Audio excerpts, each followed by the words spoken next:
Hey there, and welcome. Today, we're going to be chemical detectives. Seriously, we're about to crack a case that's happening literally everywhere, all around you and even inside you.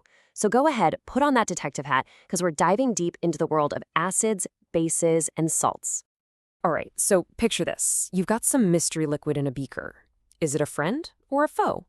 Acidic or basic? How can you really tell what you're dealing with? And more importantly, how do you figure it out without tasting it? Yeah, let's not do that. That's the big mystery we're here to solve. You know, every good mystery has its main characters, right? Well, in our case, we've got two primary suspects, acids and bases. So first, let's build a profile on each one. We got to figure out what makes them tick. Okay, first up in the lineup, the acid. The defining thing about an acid, its chemical fingerprint, if you will, is that it releases hydrogen ions, that's H+, whenever you dissolve it in water. This tiny little ion is the source of everything we think of as acidic. And here is our second suspect, the base. Think of it as the acid's counterpart.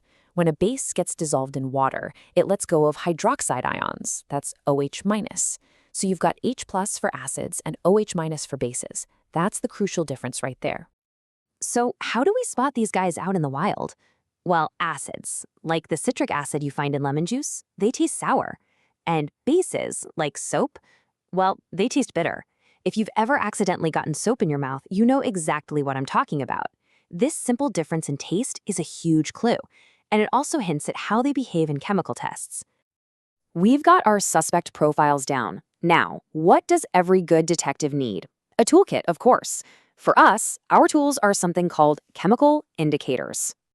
So obviously, we can't just go around tasting unknown chemicals. That is like rule number one in any lab or investigation. That's where our toolkit really shines. Indicators are these special substances that change color when they meet an acid or a base. It's how we can identify them safely from a distance. And get this, here's the secret codebook every chemical detective needs. It's this fantastic mnemonic, LBR-TRY-PPC-MYR. Let me show you how it works. LBR reminds us that LBR litmus turns blue in a base and red in an acid. Simple, right? And PPC? That tells you p-phenolphthalein is pink in a base, but colorless in an acid. It's an absolutely amazing trick for remembering how these key indicators work. But wait, what if a color change just isn't an option? What if you can't rely on sight? Well, science has another super clever tool for that. Let's look at a different kind of clue, one that uses our sense of smell, olfactory indicators. Okay, so things like onion, vanilla essence, clove oil, they all have really strong, distinct smells, right?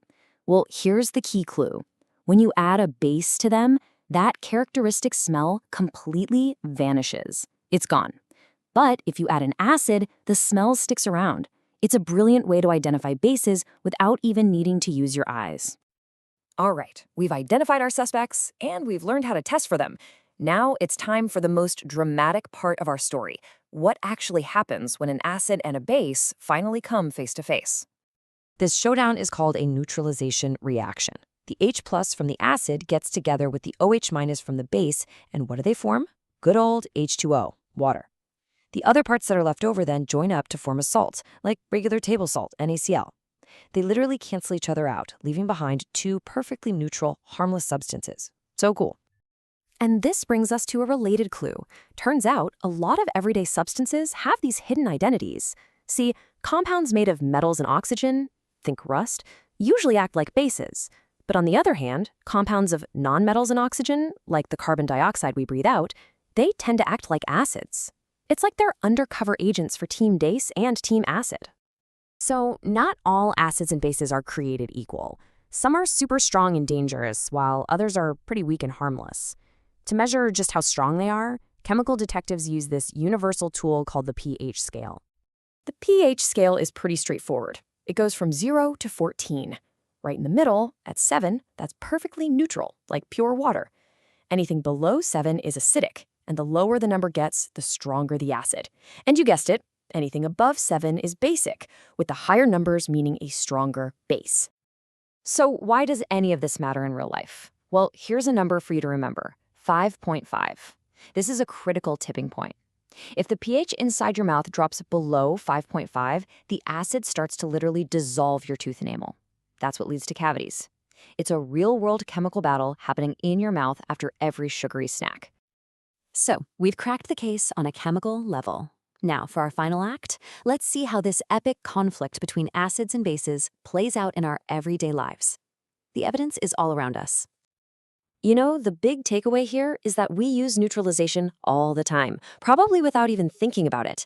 That awful feeling of heartburn, that's just excess acid in your stomach, and an antacid is just a simple base you take to neutralize it. A bee sting hurts because it's acidic.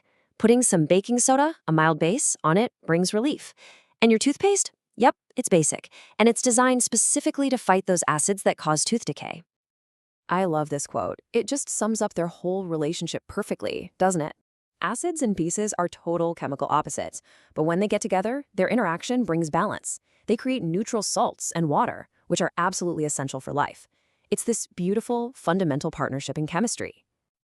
And just like that, our investigation is closed.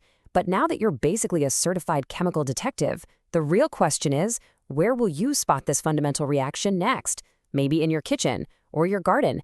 The evidence is everywhere once you know what to look for. Happy sleuthing.